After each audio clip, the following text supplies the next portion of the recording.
లేకపోతే సీఎం కావచ్చు, ఉపేంద్ర లిమయ్య, వీళ్ళు ఇంతమంది పెట్టినా కూడా మనకు ఒక సగం నవ్వుతాము, సగం నవ్వం అనమాట. ఓవరాల్ గా వెంకటేష్ గారు, మీనాక్షి చౌదరి, ఐశ్వర్య రాజేష్, ఆ చిన్న అబ్బాయి, మ్యూజిక్, ఈ ఐదే డామినేట్ చేసేస్తాం. బెస్ట్ మూవీ ఏంటన్నా ఒకే మాటలో చెప్పు. బ్రో ఆబ్వియస్లీ నెంబర్ 1 అయితే అన్డౌటెడ్లీ డాకు మహారాజ్ అనమాట. నాకైతే చాలా బాగా నచ్చింది. నేను మీకు అందరికీ చెప్పినాను, షేర్ చేసుకున్నాను. తర్వాత సంక్రాంతికి వస్తున్నాము. గేమ్ చేంజర్ అంటే నాకెందుకో బ్రో గేమ్ చేంజర్ నాకు ఇప్పటికీ నేను చెప్తాను. ఎందుకో లైక్ అందరూ తీసి పడేస్తా ఉన్నా కూడా నేను థియేటర్ లో ఉండేంత సేపు నన్ను ఒక 70% ఆఫ్ ద మూవీ ఎంగేజ్ చేసింది. బట్ స్టిల్ కానీ సెకండ్ ప్లేస్ సంక్రాంతికి వస్తున్నామే, third place game changer. Ex girlfriend కి మధ్యన నలిగిపోయే ఒక హస్బెండ్ క్యారెక్టర్ లో వెంకటేష్ గారు అద్భుతమైన క్యారెక్టర్. అండ్ యూత్ గాని కాదు, గురువు గురించి మెసేజ్ ఇచ్చారు. యూత్ కి మెసేజ్ కూడా ఉంది. వైఫ్ కి, లవర్స్ కి ఎలాంటి రిజంబ్లెన్స్ ఉంటది, ఎలాంటి ఇంపార్టెన్స్ ఉంటది అనే మెసేజ్ ఉంది. అన్ని రకాల మెసేజెస్ ఉన్నాయి. సాంగ్స్ బాగున్నాయి. కాకపోతే వెంకటేష్ గారిని సెకండ్ హాఫ్ లో ఏజ్డ్ పర్సన్ గా చూపించారు. నడుము మెడికల్ పట్టాడు, ఇలాంటివి నాకు కొంచెం నాకు నచ్చలేదు. అది కొంచెం వెంకటేష్ గారు అంటేనే ఎనర్జీ, మనకి ఆ ఎనర్జీ అలా క్యారీ అయి ఉంటే బాగుంటది అనిపిస్తుంది. అండ్ భీమ్స్ గారి మ్యూజిక్ బాగుంది అండ్ సాంగ్స్ చాలా బాగున్నాయి.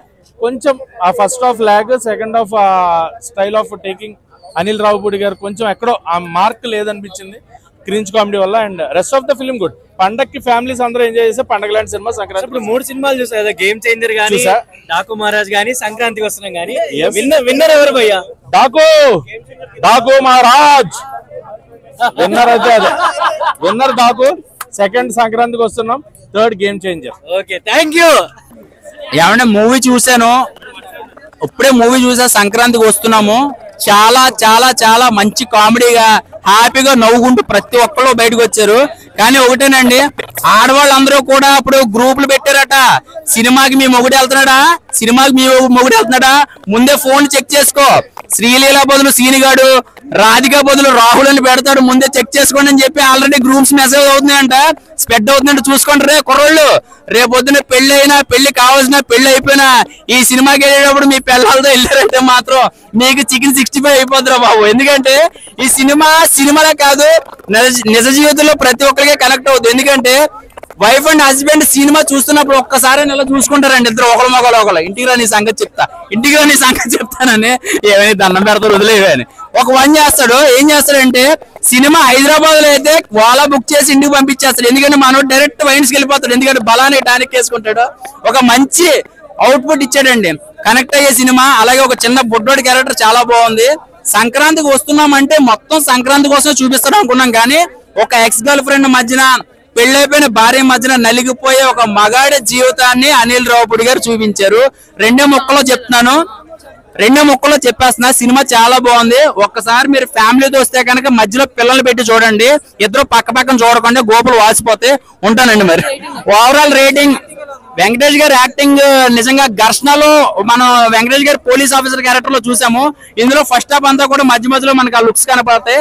సెకండ్ హాఫ్ నుంచి లింగి కట్టుకుని ఒక మంచిగా ఆడవాళ్ళందరూ ఎలా అయితే కోరుకుంటారో వెంకటేష్ గారు అంటే, ఆయన కామెడీ టైమింగ్ కానీ, ఆయన డాన్సులు కానీ, ఆయన సెంటిమెంట్ సీన్లు ఏది చేసినా కూడా ఎలా కోరుకుంటారో అవన్నీ వెంకటేష్ గారి ఎనర్జీ చూసాం. సాంగ్స్ వచ్చి పోతూ ఉంటాయి, సరదాగా వెళ్ళిపోతుండే. గోదావరి గట్టు మీద సాంగ్ ఒకటి బాగుంది. తర్వాత మధ్యలో వెంకటేష్ గారి సాంగ్ లాస్ట్ ఒకటి సంక్రాంతి సాంగ్ ఒకటి ఉంటుంది, అది చాలా బాగుంది. ఓవరాల్ గా రేటింగ్ అని తినేస్తున్నారు. ముందు ఏమండి పంపించేద్దాం. ఏమండి రేటింగ్ 5కి 4 ఇస్తానండి. థ్యాంక్ యూ అండి. ఏంటన్నా యాక్షన్ ఎపిసోడ్ లాస్ట్ ఉంటుందండి. ఎందుకంటే నేను యాక్చువల్ గా చెప్పాలంటే వెంకటేష్ గారు కొంచెం బాడీ వీక్, మధ్యలో డాక్టర్ గారిని పెట్టుకుంటారు, మీరు దేనికి పని చేయరండి మీ వయసు ఎక్కువైపోయిందని. కానీ వీళ్ళిద్దరు ఆడవాళ్ళ మధ్యలో ఒక మగాడికి ఒక పవర్ వచ్చేస్తుంది. అలాగే వెంకటేష్ గారికి బీభత్సమైన హై పవర్ వచ్చేస్తుంది. 100 మంది లేపు అవతలు పడేస్తారు అనమాట. అంటే మందులకి తగ్గలేని, వైద్యానికి తగ్గలేని ఒక బాడీ అంతా వీక్ అయిపోతే ఒక ఇద్దరు ఆడలు పెడితే వాడికి పవర్ వచ్చిందంటే అది ఆడవాళ్ళ పవర్ అనమాట. లేదు అనిల్ రావుపూడి గారు F2, F3 మధ్యలో చాలా సినిమాలు చేశారు కదా. ఒక్కొక్క సినిమాకి సంబంధం లేకుండా తీస్తున్నారు. నిజంగా ఈ సినిమా చూసాక ఎంతగా ఒక బ్రదర్ అడిగాడు, ఇదే ఇంట్లో ఇళ్ళలు వంటింట్లో ప్రియులు ఎలా ఉందండి అంటే, నాకు ఆ సినిమా గుర్తు రాలేదు నిజంగా ఆయన చెప్తే గానీ. ఎలా చేసినా కూడా మనకి కొత్తగానే ఉంది. అంటే ఎక్స్ గర్ల్ ఫ్రెండ్ ఏమో పోలీస్ ఆఫీసరు, ఆల్రెడీ పెళ్లైపోయిన అమ్మాయి ఏమో ఒక తూర్పుగోదావరి జిల్లాలో పాలకొల్లు భీమవరం మధ్యలో ఉన్న మర్యాదస్తుల ఇంట్లో పుట్టిన ఒక అమ్మాయి అనమాట. సో ఎన్ని తప్పులు చేసినా కూడా పాపం భోజనం ఉంటాయని కరిటాకేసి అన్నం పెట్టేస్తుంది. గోదావరి యాసలో ఒక బొడ్డోడు చేసాడండి. అయ్యి బాబోయ్, ఆడు మామూలోడు కాదు, ఆడు సింపుల్ అవతల పాడేసాడు. ఆడి కోసం మళ్ళీ రావాలనిపించింది అనమాట. ఎందుకంటే వాడు కొక్కేస్తా అని చెప్పేసి డైలాగ్ ఉంటది, కొక్కేస్తా నాన్న.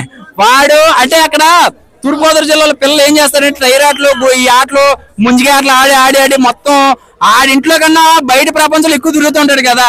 వాడు నోరు తెరిస్తే ఎలా ఉంటుందో ఈ సినిమాలో చూపించేశాడు అనమాట. సో బాగా పిల్లలకి బాగా కనెక్ట్ అవుతుంది. వాడికి బిగ్ ఫ్యాన్ అయిపోయారు అందరూ కూడా, అంత బాగుంది. సో ఓవరాల్ గా అనిల్ రాపౌడ్ గారు ఆయన నిజ జీవితం గట్టిగా తీసినట్టు అన్నారు. ఏమంటే నిజమేనా, మీకు ఒక ఎక్స్ గర్ల్ ఫ్రెండ్ మధ్యలో ఇంట్లో పెళ్లి మధ్యలో నలిగిపోతే ఎలా ఉంటుందో అది కథగా రాసుకున్నారు ఏమో తెలియదు, కానీ మా అందరికీ కనెక్ట్ అయిపోయింది. చాలా బాగా ఎంజాయ్ చేస్తున్నాం. ఒక మంచి సినిమా ఇచ్చారండి నిజంగా. Thank you.